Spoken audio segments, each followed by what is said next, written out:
What kind of heavy bomber is this? What made these Imperial bombers so special, and who were these things intended for? We look at all that and much more in today's video. In the Star Wars films and series, we can see a number of bombers, such as the Y-Wings and the Separatists' Hyena-class bombers. Over the past 30 years, Star Wars has also seen some pretty cool bomber designs outside of those films and series. And today I'll introduce you to 8 of the most interesting ones, with epic bombers from the Empire, the Republic, the Mandalorians and other factions. And let's start with a bomber that, in my opinion, looks extremely good. This one, the Republic's PTB-621 planetary bomber. It's basically the big heavy brother of the ARC-170. We don't have exact dimensions for this one, but we learn that it was supposed to have a crew of 5. And in the picture we also see several windows for different stations, so it must have been quite a bit longer than the 14.5 meters of the ARC-170. The 5 people within the PTB must have had a lot of work to do, because this beast was equipped with at least 1 twin laser cannon, at least 6 additional laser cannons and 1 bomb bay. Pretty good armament, which, with its many laser cannons facing forwards and backward, was effective against starfighters, but also good against much larger targets with its massive bomb bay. The PTB-625 is said to have cost 130,000 credits. For comparison, an ARC-170 cost 155, while a single Vulture droid cost only 40,000 credits.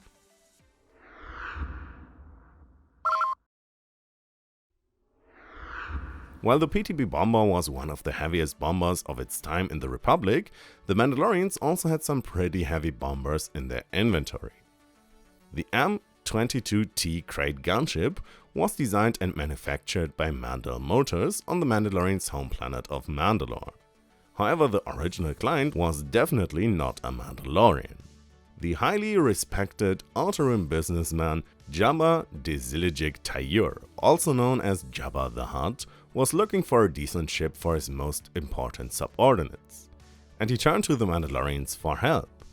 And with Jabba's headquarters on Tatooine, Crate Gunship seemed like a sensible name, because this bomber was supposed to be as intimidating to passing ships in space as a crate dragon was to Tuskens or moisture farmers on Tatooine.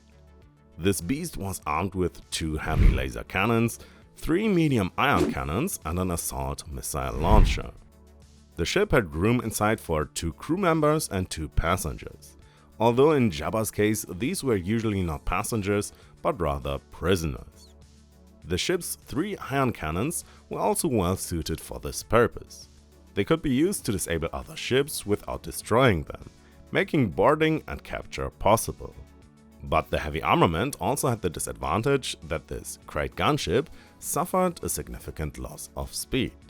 Although the ships were initially produced only for Jabba personally, the Mandalorians soon allowed other of the best customers to order custom-made versions of these ships. This also brought the Mandalorians a good sum of money, as these crate gunships could cost between 185,000 and 350,000 credits.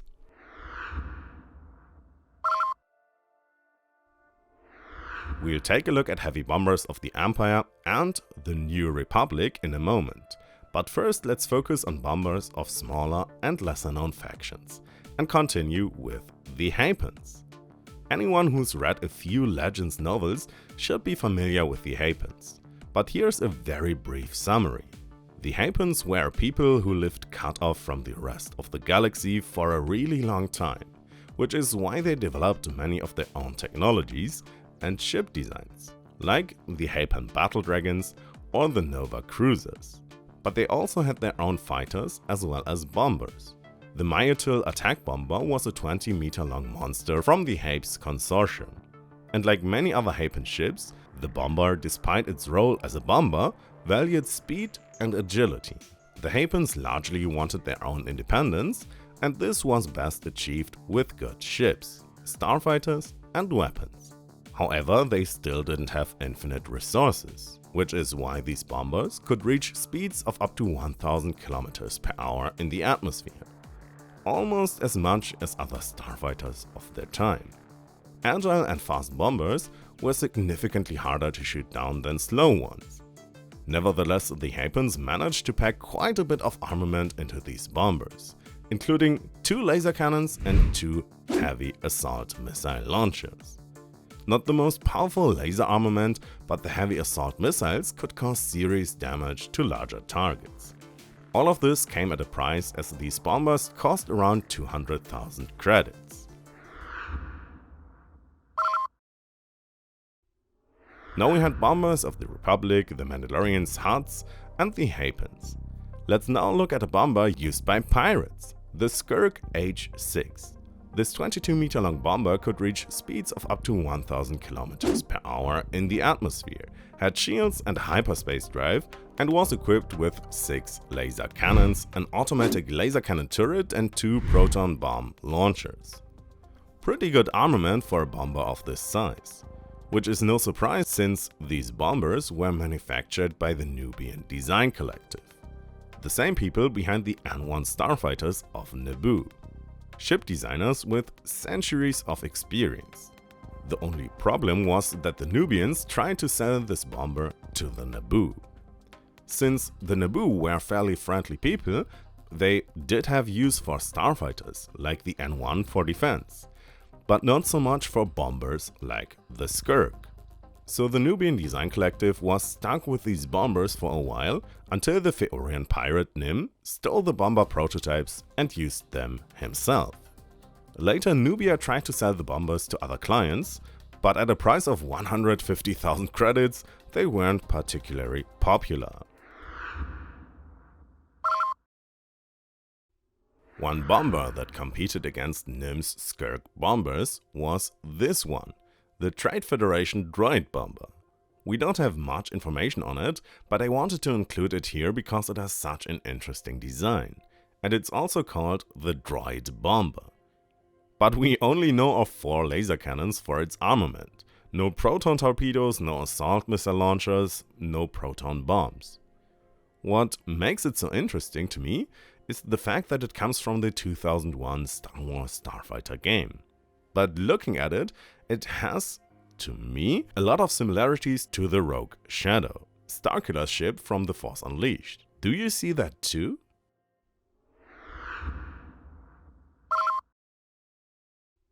And before we move on to the next bomber, if you like this video, I'd really appreciate a thumbs up. If these kinds of videos are well received, I'd be happy to do something similar for corvettes, frigates, cruisers, or star destroyers. Okay, we've already had some interesting bombers, but before we get to the Imperial bombers, let's take a look at what is perhaps the heaviest bomber in the Star Wars galaxy ever, the K-Wing, which was a 16-meter long heavy, if not over-heavy bomber of the New Republic. After the founding of the New Republic from the Rebel Alliance, it gradually became clear to the New Republic that it would need an organized fleet with new ships of its own to fight against the Imperial Remnant and the other various Imperial warlords.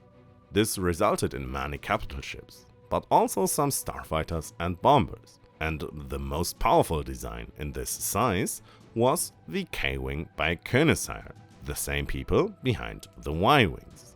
At 16 meters long, it could reach speeds of up to 1000 kilometers in the atmosphere and was operated by 4 crew members.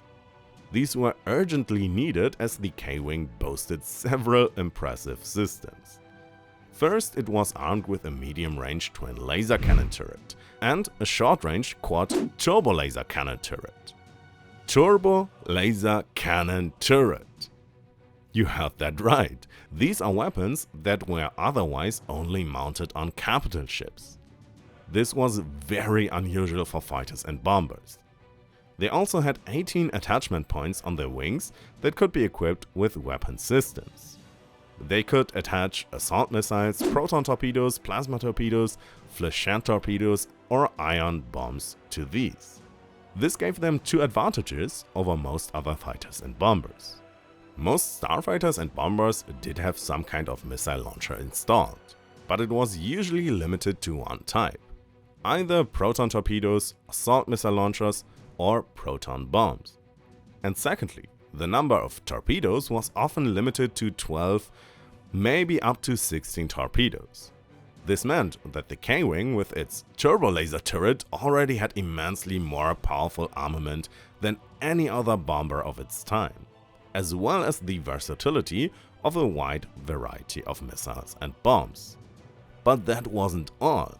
The speed of the K-Wings was acceptable for bombers of their size. However, at the time they were produced, there were interceptors that were 1.5 times faster and significantly more maneuverable. To compensate for this, the K-Wing was equipped with an additional system and an additional propulsion section, a variant of the so-called SLAM propulsion system. This allowed the K-Wing to draw energy from the laser cannons and to divert this energy to the engines and accelerate significantly faster in short bursts for a short time than would otherwise be possible. This could protect K-Wings from dangerous situations and also from missiles and torpedoes. But the K-Wing also had to have disadvantages somewhere, and they did have 2 of them.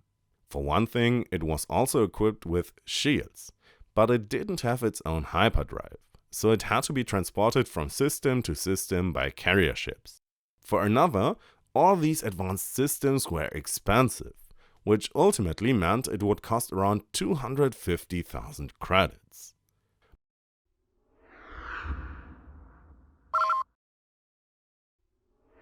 But I also promised you Imperial bombers, and I have 2 of them to introduce. Let's start with the one that doesn't look much like a TIE fighter. The Scimitar assault bomber, which was 13.8 meters long, essentially an advanced version of the TIE bomber. It was supposed to be faster and better armed than the TIE bomber, capable of terrorizing entire planets, or else bombing them to pieces. This bomber, manned by 2 people, could reach speeds of up to 1,150 km per hour. Although it was equipped with shields, an upgrade over the standard TIE bomber, it lacked a hyperspace drive.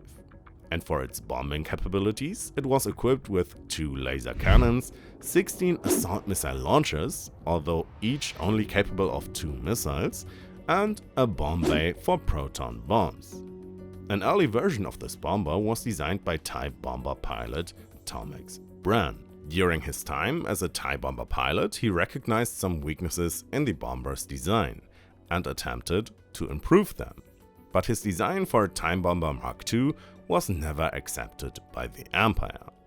When Grand Admiral Thrawn was elevated to the highest rank in the Imperial Navy, he saw similar problems with the TIE bombers, contacted Bran and had him design these Scimitar assault bombers, which then went into production under Thrawn's supervision, and apparently in good quantities. Even more than 20 years later, during the war against the Yuuzhan Vong, Scimitar assault bombers still existed, capable of inflicting considerable damage against the Vong. And one of these bombers only cost 120,000 credits.